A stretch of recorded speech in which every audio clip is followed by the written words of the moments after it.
batandise okuteekawo demarcation, okulambawo. Wali mwana muto, maama wo yafa oli mwana muto, otandise okumera envi. Naye ku myaka gye 7 gy'oyina Sulaiman Said, naawe ampuliriza oba ndaba, emyaka egyo 7 gy'oyina toyinaamu kwekengera nti essaawa yonna bayinza okunnaaza. Genda mu ssula eyitibwa Luqman, aya esemberayo ddala, olabe ebintu ebitaano Allah bye yateeka mu aya eyo. Ebintu ebitaano Allah bye yateeka mu aya eyo, agaga nti wama tadiri nafsun bi ayi ardhin tamut. Buli muntu atambula mu nsi wano tamanyi kafo wagenda kufiira. Ekyo kyegendereze. Buli muntu yenna gwe mulaba atambula wano mu nsi tamanyi kafo wa wagenda kufiira. Naleeta ekyokubiri, buli muntu yenna mu nsi wano waali tamanyi bigenda kubaawo nkya. Olaba wabyawudde? wama tadri maadha taksibu nafsun ghada. Buli muntu atambula muno mu nsi tamanyi nkya kigenda mumutuukako. Oyinza okuba nga ku lisiti y'abantu Allah bagenda okumenya amagulu mwoli, ng'enkya zigenda okuwera ssaawa 9 nga tukyalina kugulukulamu. Kati bwe wasanyuse nnyo ku lunaku lw'enkuuka ng'oyingidde omwaka, ebigenda okubaawo ku Lwokutaano lwa wiiki eno obimanyi ebinaakubeerako? Olyoke osanyuke ebijja mu maaso obimanyi? Muyina n'enjogera y'ekijega etambula ennyo egamba nti ebirungi biri mu maaso.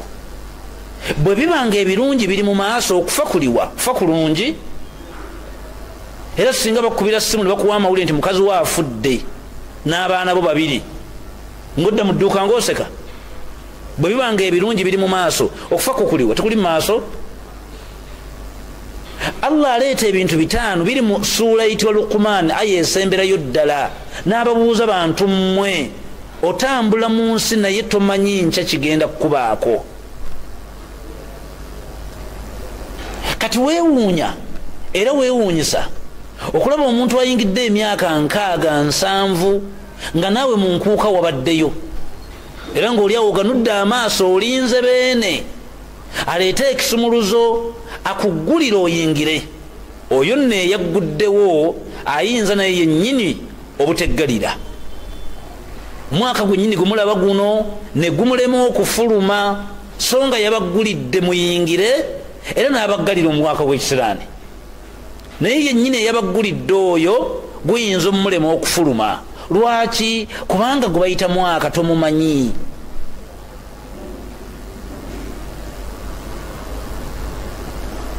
Allah yabuuza naga nti waman nuammiruhu nunakkisuhu fil khalq.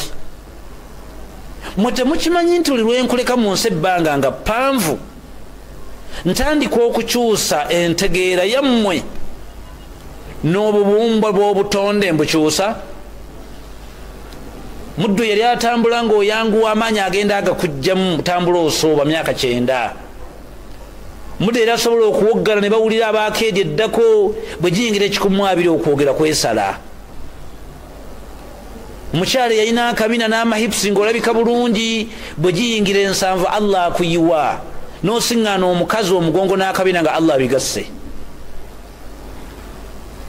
Muddu era atambula ng'oyambala sikaati n'onyuma, gwe kennyini bw'otassaako kiwuzi kukwata sikaati egwa.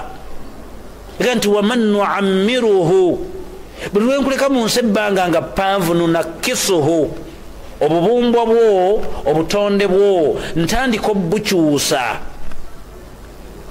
Oyinza n'okusiŋŋaana omuzeeyi myaka 120, abaana abato ne bakuba enduulu nga balyanga balaba empologoma. Weezinze otambula osooba, abantu bakutya, abaana bakutya, olinga ng'ekizibu, olinga ng'ekiti. Kati naawe wazze mu nkuuka ng'osanyukira kuggwako kwa mwaka. Allah inabe yatta mu covid era abantu bangi ne bagenda n'okuzika temwaziikanga. Allah mukulekawo nga takusse kwe kumuvuma, kubanga okwekulisa omwaka oba okwaniriza omupya mbaka yakireetanga alaga nti muvuma Allah. Era hadisi eyo yajja mbaka n'agamba nabbi Allah n'agamba nabbi sallallahu alayhi wasallam naga nti yu'dhain au yu'dhin ibn adam, Muhammadi ndi munakuwavu, Muhammadi ndi munakuwavu ku bantu. Ani anakuwala? Allah subhanahu wa ta'ala, omutonzi anakuwalira kye yatonda. Naga nti yu'dhin au yu'dhain ibn adam, abantu banakuwaza Muhammadi kuba mwakafaanani mukama wakozesa ku dduuka ng'anyumiza maama wo oba kitaawo. Naga nti omwana wo ndi munakuwavu gyali. Amawulire ago bwe gakutuukako ggwe gwe bakozesa osanyuka? Tokimanyi nti omusaala ayinza okugusala? Tokimanyiiko nti ayinza okukugoba? Naye Allah agamba Muhammadi sallallahu alaihi wasallam, Muhammadi gwagamba muntu nga gwe yatumwa butumwa gye tuli. Laga nti yu'dhain, ndi munakuwavu nnyo ku bantu. Tagambye embizzi, tagambye embwa, tali ku miti, tali ku majinni, obulaga nti yu'dhini ibn adam, ndi munakuwavu ku muntu gwe neetondera. Oyo gwagamba munakuwaza wa qad karramna ibn adam, yali amuwadde ekitiibwa kitagambika. Byonna ebitonde byolaba mu nsi, muli embwa, muli embizzi, muli enkoko, muli ente, bw'obiteeka awo n'oleeta omuntu ayina enkizo ku bitonde ebyo. walaqad khalaqna al-insan fi ahsan taqwim, twatonda omuntu mu kifaanani ekyali kisinga ebitonde byonna. Bw'oteekawo omuntu n'embwa, omuntu asinga embwa akabina. Bw'oteekawo omuntu n'embizzi, omuntu asinga embizzi ekitiibwa. Bw'oteekawo omuntu n'ente, omuntu asinga ente. Ne Allah agambye nti obunakuwavu bw'alina ku bitonde ebiri mu nsi tabulina ku mbizzi wadde embwa, wabula munakuwavu ku muntu.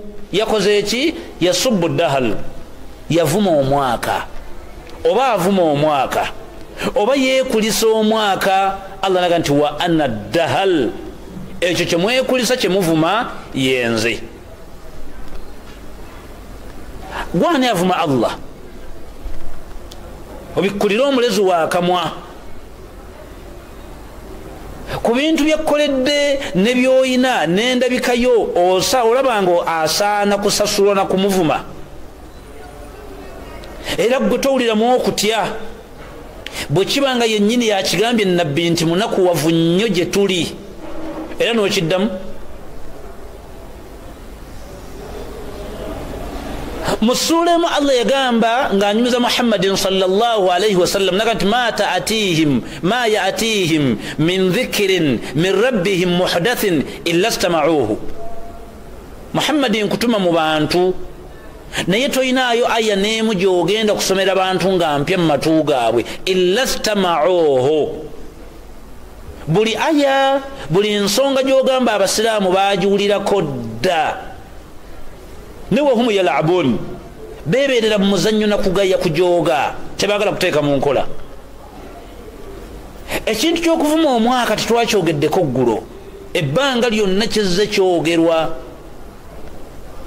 nga n'ebyogerwa ku Allah mubimanyi, naye buli mwaka mukiddamu. Mwesiga ki?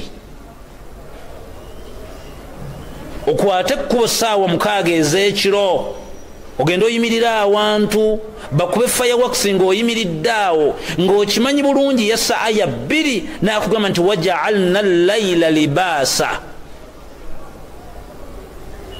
waja'alna an-nahaara ma'aasha. Obudde obutandikanga okuziba siddangamu kulaba muntu atambula bweru muyingire mu mayumba, naye obudde obw'emisana mbatadde mutambule. Gwe tokimanyiiko nti mu covid omukulembeze w'eggwanga yagaana abantu okutambula ekiro, zaagenda ng'okuwera ssaawa 12 nga muli mu mayumba? Lwaki Allah bwe yaleeta aya eyo emaze emyaka 1445 olwaleero mwagano gigoberera? Ogeraageranya Allah kabaka oba ku mukulembeze w'eggwanga? Allah alagire oseke mukulembeze w'eggwanga alagira leero enkya etteeka litandikirawo okukola. afaman yakhluqu kaman la yakhluqu, gwe bw'otuulawo mu nnyumba yo n'otunuulira Allah n'ebintu by'azzaakola n'omukulembeze wa ggwanga byakolera ensi, mulaba nga byenkanankana. Allahu khaliqun, Allah atonda n'omukulembeze atonda. Allahu yarzuqu, mulezi waffe atuwa ebyokulya, aleeta emmere okuva mu ggulu, enkuba eyo ejjange ezze bantu balime, mukulembeze w'eggwanga gaba enkuba. Allahu yatawaffa al anfusa, buli muntu afa n'ava mu nsi Katonda yamutta, mukulembeze yabatta. Allahu yubaddilu al ahwal, Allah akyusiza embeera z'abantu. Abadde omugagga n'amuteeka mu ssaala ne mumuziika, abadde omugagga ayinza omwavuwaza, abadde omwavu ayinza omuwa ssente, abadde omwanaku ayinza omufula omukulembeze. Omukulembeze gwanga abigaba. Gwe tokimanyiiko nti abantu bayimirira mu bantu bannaabwe ne babasaba akalulu? Lwaki togenda wa mukulembeze waggwa omuga nsaba kubeera kabaka oba nsaba kubeera kino? Lumiyaga nti wafi samai rizqukum wama tuadun, nze mbawa ku ssente, kubanga emaali yammwe sente zemufuna teziri wano, ziva mu ggulu. Olina gwomanya agaba ssente nga osobola zigaba olwo namala omwaka bwena kwali mugaba aziyina, nga nabo bennyini abakulembeze b'amawanga tubalabye Dubai nga beekwese mu manyumba g'Abawarabu bagenze kusaba buyambi. Oyo gw'obikkulira akamwa ali mu ggulu n'omugamba twakuwonye, gwowona omumanyi. Allah subhanahu wa ta'ala yaleeta aya ey'okubiri, yaga nti awalamu nu'ammirukum ma tadhakkaru, bantu mmwe sibawangaziza mu bbanga eppanvu, mu nsi sibalesseemu ebbanga nga limala, musobole okufuna ebyokwebuulirira ebimala. Kubanga buli mwaka oba buli Allah lwakuwangaaza waliwo ebijja ebitambula mu nsi nga byetaaga okusaako obwongo obuyige. Alina abantu basitula amadaala ne mumala emyaka egiri mu 3 nga amawulire gali ku muntu ogwo nga balaga ekitiibwa kye n'amaanyi ge n'okukola kwe. Twaliko ekiseera nga Kayihura akaabya ensi amaziga, ng'Abasiraamu tulaajana lwa musajja oyo, nga tutaddeko emisango egya buli kika Abasiraamu, n'asiba Abasiraamu natta be yatta. Bwakeera olunaku mu nnaku nga Kayihura ne bamutambuliza ku poliisi buli budde, yeeripootinga emakindye, yamaliriza ali Kansagama Ekkooki ali mu Nteeze, n'emabeka gwe yayogera mu mawulire naga munoonyeza alunda embuzi, anundira embuzi yanzirukako. Oyo Kayihura. Kati Allah akubuuza nti sibalese mu nsi ebbanga eppanvu mufune ebyokuyiga? Bameka benjabizza nga babitiibwa ne mbajjako amawulire ne gamuva nako.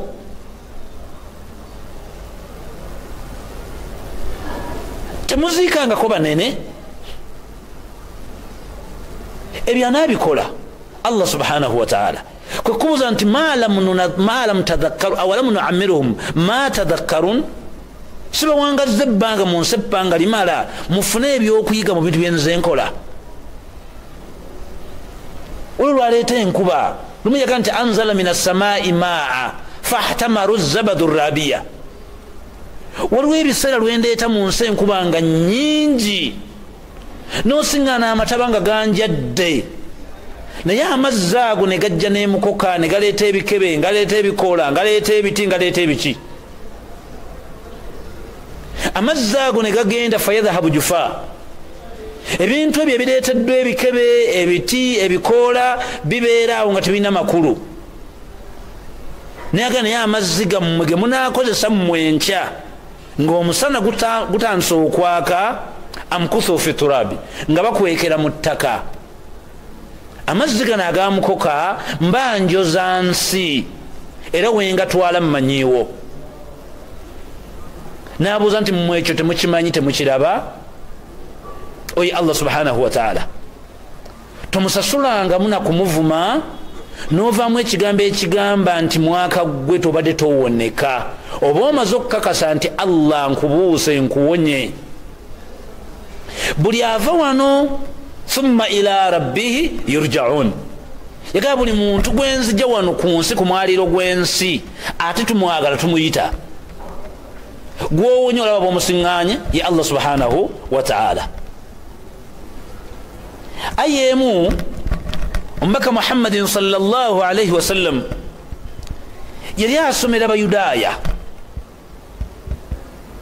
nababuuza nti am khuliqu min ghayri shay'in am humul khaliqun, muba mutambula mu nsi nga bwe mweraba bwe mwambadde munyiridde muwoomye, mwava mu ggulu ne mugwa wano ng'enkuba, oba muyinayo omulezi wammwe yabatonda?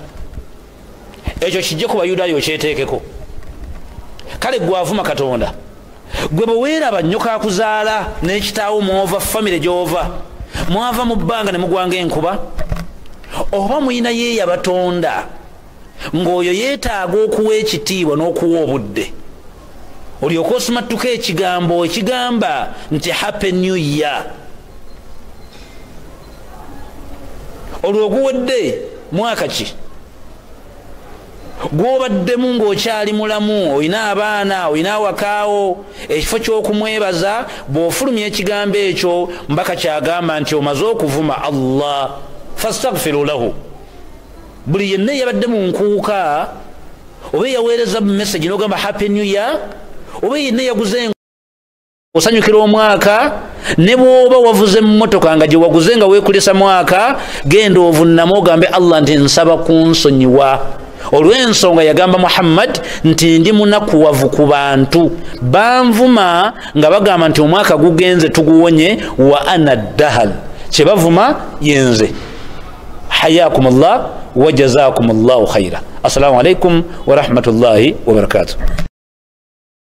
Misemyo gyaffe nga tujijja ku kwagala kwakyo tujizze ku ekyo Allah tabaraka wa taala kyayagala. Allahumma salli ala Muhammadin wa ala ali Muhammad kama sallaita ala Ibrahim wa ala ali Ibrahim innaka Hamidun Majid, wa barik ala Muhammad wa ala ali Muhammad kama barakta ala Ibrahim wa ala ali Ibrahim innaka Hamidun Majid. Allahumma rabbana atina fid dunya hasana wa fil akhirati hasana wa qina adhaban nar. Rabbana la tuzigh qulubana ba'da idh hadaytana wa hab lana min ladunka rahmatan innaka antal wahhab. ربنا ظلمنا أنفسنا وإن لم تغفر لنا وترحمنا لنكونن من الخاسرين. ربنا اغفر لنا والوالدين وارحمهم كما ربونا صغار. اللهم اغفر للمؤمنين والمؤمنات والمسلمين والمسلمات الأحياء منهم والأموات. اللهم انصر المجاهدين في سبيل الله في كل مكان برحمتك يا أرحم الراحمين. وصل اللهم على نبينا محمد وعلى آله وصحبه وسلم والحمد لله رب العالمين. السلام عليكم ورحمة الله وبركاته.